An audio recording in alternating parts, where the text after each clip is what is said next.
Ya, terima Waktu dan kasih tempat. kawan-kawan Gelora, terima kasih Bang Fahri Hamzah dan senior kita Bang Peter.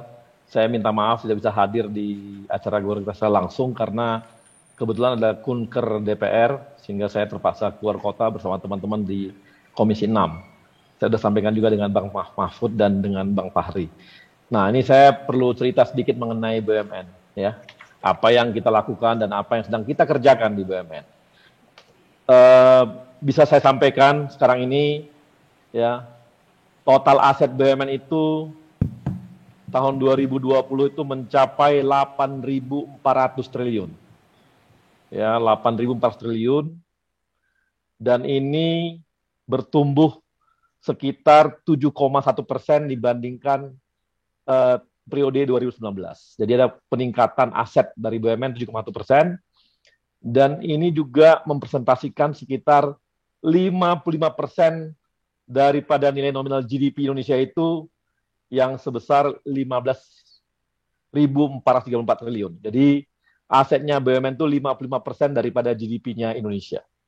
Ini adalah yang kita punya gitu ya. Kemudian dari sisi kontribusi yang dimiliki oleh BUMN kepada pemerintah yaitu ada beberapa ya, mulai dari pajak, kemudian dividen, kemudian juga ada PNBP. PNBP totalnya mencapai sampai sekitar 370 sekian triliun ya. Itu adalah menyumbang sekitar 21% dari APBN kita itu sumbangan dari BUMN. Jadi BUMN kita cukup ya sebesar situ ya, 21% ya, cukup besar juga sumbangan kita kepada negara untuk APBN. Sementara PMN yang kami terima hanya sekitar 4% dari total jumlah kita. Jadi hanya kecil ya dibandingkan keseluruhan keseluruhan dari total PMN yang ada gitu. Jadi dari sini kita bisa lihat bahwa bagaimana kontribusi BUMN terhadap bangsa kita gitu. Kemudian saya juga bisa cerita sedikit karena kemarin saya dapat data dari teman-teman Gelora, sayangnya mengenai hutang. Karena sekarang ini kan banyak sekali orang mengenai hutang BUMN gitu ya. Supaya kita cerita mengenai ini angkanya benar gitu. Jadi biar kita tahu gitu. Sekarang ini hutang kita itu sekitar jadi ada dua ya, dibagi dua. Nah, selama ini orang menggabungkan antara hutang pendanaan yang ada bunga dan sebagainya dengan hutang hutang non pendanaan. Hutang pendanaan kita itu sekitar 2.000 triliun, sekitar segitu. Itu hutang pendanaan, artinya yang kita hutang apakah surat hutang yang punya bunga dan sebagainya. Sekitar 2.000 triliun ya. Sementara ekuitas kita itu sekitar 2.500 triliun sampai 2.600. Kalau kita lihat rasio hutangnya itu posisinya, jadi kalau DER-nya ya, debt to equity ratio-nya berada di posisi 0,7% atau di bawah 1. Sementara kalau kesehatan struktur hutang itu harus di bawah 1,5 kali. Jadi DER-nya harus di bawah 1,5 kali baru dikatakan sehat. Jadi ini masih 0,7.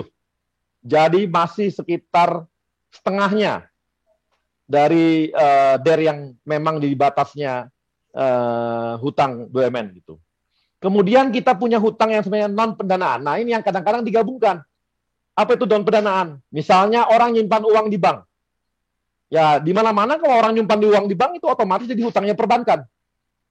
Nah, ini yang kadang-kadang digabungkan. Jadi seakan-akan kalau bank ada orang nyimpan uang, wah dia berutang. Nah, kan nggak seperti itu. Justru kalau nggak ada orang yang nyimpan uang di bank, ya kita banknya ya pasti nggak bisa jalan. Dari mana modalnya dan sebagainya gitu. Uang untuk diputarkan mana gitu. Nah, ini yang kadang-kadang digabungkan antara hutang, ya, hutang yang saya lihat datanya di Gelora juga begitu. Digabungkan antara hutang pendanaan dengan hutang yang perbankan itu. Nah, kalau ini kita lihat itu sekitar 3.100-an triliun. hutang kita. Nah, kalau dibandingkan dengan aset lancarnya BUMN, yaitu 4.507 sekian triliun. Jadi sangat masih jauh. Bedanya hampir 1.500, sekitar 1.500 400 triliun. Beda antara aset lancar dengan posisi hutang. Kalau kasarnya, kalau uang itu diambil semua, gitu, uang perbankan diambil semua, tapi nggak mungkin kan, juga nggak kita harapkan, itu tetap bisa sehat, artinya uang kita masih ada. Nah, ini yang kadang-kadang digabungkan antara hutang pendanaan dengan hutang perbankan itu. Nah, ini yang jadinya suka bisa orang lari-lari. Padahal memang harusnya namanya perbankan yang pasti punya orang nyimpan uang ya, nyimpan deposito, nyimpan uang ya, otomatis dia banknya berutang, dia nggak begitu kan gitu. Nah, itu adalah posisi-posisi hutang, makanya kita katakan bahwa posisi hutang kita masih aman gitu. Kemudian, apa langkah-langkah yang dilakukan oleh Pak Erick Thohir terhadap kondisi BUMN kita? Gitu ya. Sekarang ini kita membagi 4 kuadran. Jadi, kita membagi 4 kuadran terhadap BUMN kita ya. Ada yang namanya surplus creator. Ini adalah BUMN-BUMN yang memang memaksimalkan nilai tambah. Jadi memang dia adalah BUMN-BUMN yang memang mencari keuntungan. Ini seperti Bank Mandiri misalnya, Telkom dan sebagainya. Kemudian kita juga punya yang namanya strategic value. Jadi kita bikin kuadran kedua, ini adalah perusahaan-perusahaan di samping dia dapat duit, dia juga punya kepentingan publiknya. Ini kita bagi yang namanya seperti Pertamina. Ini contoh. Bagaimana mereka di samping cari uang, memberikan dividen bagi negara, memberikan pajak bagi negara, juga punya tugas-tugas sosial. Tugas-tugas publiknya ada. Seperti BBM satu harga, atau BBM subsidi dan sebagainya. Kemudian kita punya namanya yang posisi ketiga. Namanya welfare creator. Ini adalah BUMN-BUMN yang kita ambil sebagai BUMN yang memang dia memang fungsinya adalah untuk pelayanan publik.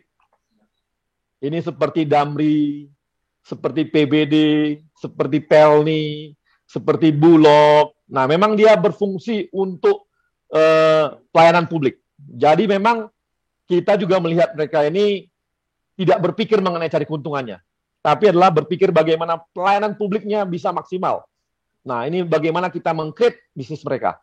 Nah, yang ketiga adalah dead weight, atau ini adalah sudah tak punya uang, nggak punya keuntungan, tapi tak punya juga pelayanan publiknya. Nah, kalau ini perlu dibubarkan. Karena memang mereka tidak berfungsi lagi. Secara ekonomi nggak punya fungsi, dan secara pelayanan publik juga nggak fungsi. Nah, ini yang kita lagi lakukan seperti itu. Kemudian juga kita melakukan namanya perubahan-perubahan besar.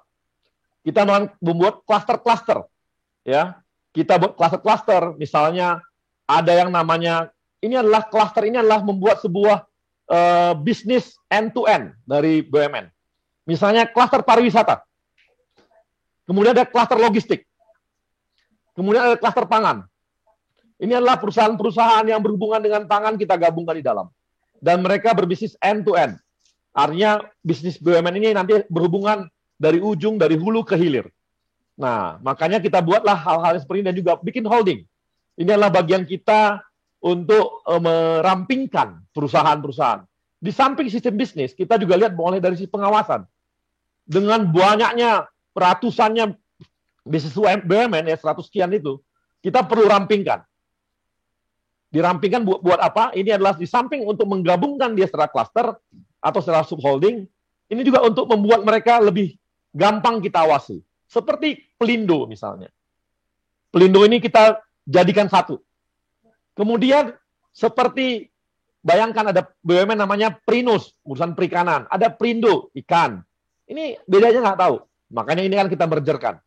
Atau seperti misalnya Sangyang Sri dengan dengan Pertani misalnya. Ini urusan padi-padian. Ini sama, hampir mirip jenis bisnisnya. Kita satukan, kita mergerkan. Ada juga kita bikin subholdingnya. Misalnya survei, ada BKI, ada Survei Indonesia, ada Skovindo dan sebagainya. Ini kita gabungkan karena mereka satu kesatuan sebagai subholding survei dan sebagainya. Inilah langkah-langkah kita. Nah, kemudian kami juga melakukan restrukturisasi besar-besaran terhadap BUMN-BUMN. Contohnya, Jiwasraya. Jiwasraya yang dirampok habis-habisan, hampir 30-40 triliun dirampok oleh manajemen-manajemen sebelumnya.